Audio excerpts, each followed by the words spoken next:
വിപ്ര ന്യൂസിലേക്ക് സ്വാഗതം. വാർത്തകൾ വായിക്കുന്നത് അനക. ഇന്നത്തെ പ്രധാന വാർത്തകൾ.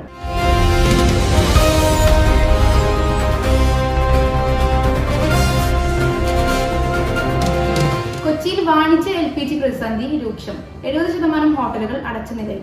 സംസ്ഥാനത്ത് വാണിജ്യ LPG പ്രതിസന്ധി രൂക്ഷമായതോടെ നഗരത്തിലെ ഏകദേശം 70% ഹോട്ടലുകളും പ്രവർത്തനം നിർത്തിയതായി റിപ്പോർട്ട്.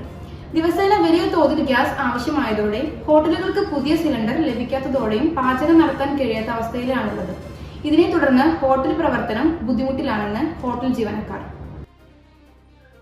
നിലവിലുള്ള ഗ്യാസ് ക്ഷാമം മൂലം ഹോട്ടൽ ഉടമകൾ മാത്രമല്ല, ഹോട്ടലിലെ തൊഴിലാളികൾ, ഹോട്ടലുമായിട്ട് ബന്ധപ്പെട്ട് ജീവിക്കുന്ന പലചരക്കട, കോഴിക്കട, അങ്ങനെ പലരും വലിയ പ്രതിസന്ധിയിലേക്കാണ് നീങ്ങിക്കൊണ്ടിരിക്കുന്നത്. ഇത് മാത്രമല്ല, നിലവിൽ ഹോട്ടലുകൾ തുറക്കാത്തതുകൊണ്ട് ഹോട്ടലുകളെ ആശ്രയിച്ച് ജീവിച്ചു പോരുന്ന ആൾക്കാരും ഭക്ഷണത്തിനൊരു ബുദ്ധിമുട്ടുള്ള ഒരവസ്ഥയിലേക്കാണ് നീങ്ങിക്കൊണ്ടിരിക്കുന്നത്. കുട്ടികൾക്കെല്ലാം കൊണ്ടും ബുദ്ധിമുട്ടാണ്. ഗ്യാസ് ഇല്ലാത്ത കാരണം മെസ്സ് കൊടുക്കാൻ പറ്റണില്ല. അവർക്ക് ഇവിടെ നിൽക്കാൻ പറ്റാതെ തിരിച്ച് പോകേണ്ടതായി വരുന്നു. പിന്നെ അത് കൂടാതെ തന്നെ നമ്മൾ വർക്ക് ചെയ്യുന്നവർക്കും ഗ്യാസ് ഇല്ലാതെ ബുദ്ധിമുട്ടാണ്. പിന്നെ കച്ചവടം ആണെങ്കിലും അത് ഗ്യാസ് ഇല്ലാത്ത കാരണം ആൾക്കാർക്കൊന്നും ഭക്ഷണം കൊടുക്കാൻ പറ്റാതെ അവർ തിരിച്ചു പോകുന്നു. ഇതൊക്കെയാണ് ബുദ്ധിമുട്ടുകൾ. ഗ്യാസ് കിട്ടണം. ഗ്യാസ് ഇല്ലാതെ ഒരു പണിയും നടക്കില്ല. എല്ലാവർക്കും വളരെ ബുദ്ധിമുട്ടായിട്ടാണ് വരുന്നത്. അത് ഞങ്ങള് ടൂറിസ്റ്റ് ഡ്രൈവർമാരാണ്. അത് ഓട്ടം കഴിഞ്ഞ് ഇങ്ങനെ വന്നപ്പോൾ പിന്നെ ചായപ്പീടി അന്വേഷിച്ച് വന്നതാണ്. അപ്പോൾ ഒരു 8-10 ചായക്കടകളിൽ കയറി.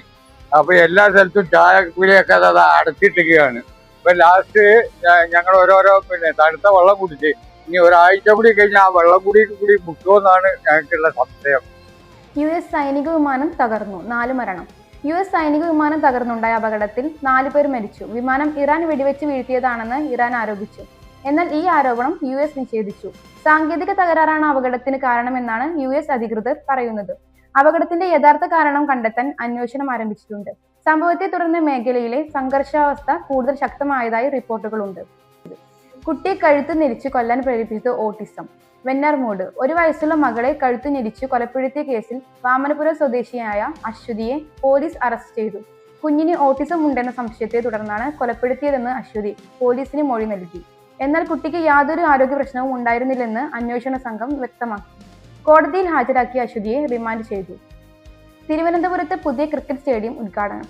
തിരുവനന്തപുരം മംഗലപുരം മുല്ലശ്ശേരിയിൽ കേരള ക്രിക്കറ്റ് അസോസിയേഷൻ നിർമ്മിച്ച പുതിയ ക്രിക്കറ്റ് സ്റ്റേഡിയം മാർച്ച് 16 വൈകിട്ട് 6 മണിക്ക് മുഖ്യമന്ത്രി പിണറായി വിജയൻ ഉദ്ഘാടനം ചെയ്യും.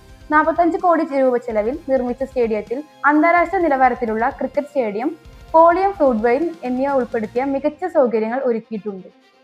സ്വർണ്ണവിലയിൽ വൻ ഇടിവ്. കല്യാണ സീസണിൽ ആശ്വാസം. ഇറാൻ യുദ്ധവുമായി ബന്ധപ്പെട്ട അന്താരാഷ്ട്ര സാഹചര്യങ്ങൾക്ക് പിന്നാലെ സ്വർണ്ണവിലയിൽ വലിയ ഇടിവ് രേഖപ്പെടുത്തി. കഴിഞ്ഞ ദിവസങ്ങളിൽ ഏകദേശം 10,000 രൂപ വരെ കുറവ് വന്നതായാണ് റിപ്പോർട്ട്. ഇന്നും സ്വർണ്ണവില താഴ്ന്നതോടെ കല്യാണ സീസണിൽ വാങ്ങുന്നവർക്ക് വലിയ ആശ്വാസമായി. ഇതുപോലെയുള്ള ന്യൂസ് അപ്ഡേഷനുകൾക്കായി വിപ്ര ന്യൂസ് സബ്സ്ക്രൈബ് ചെയ്യുക.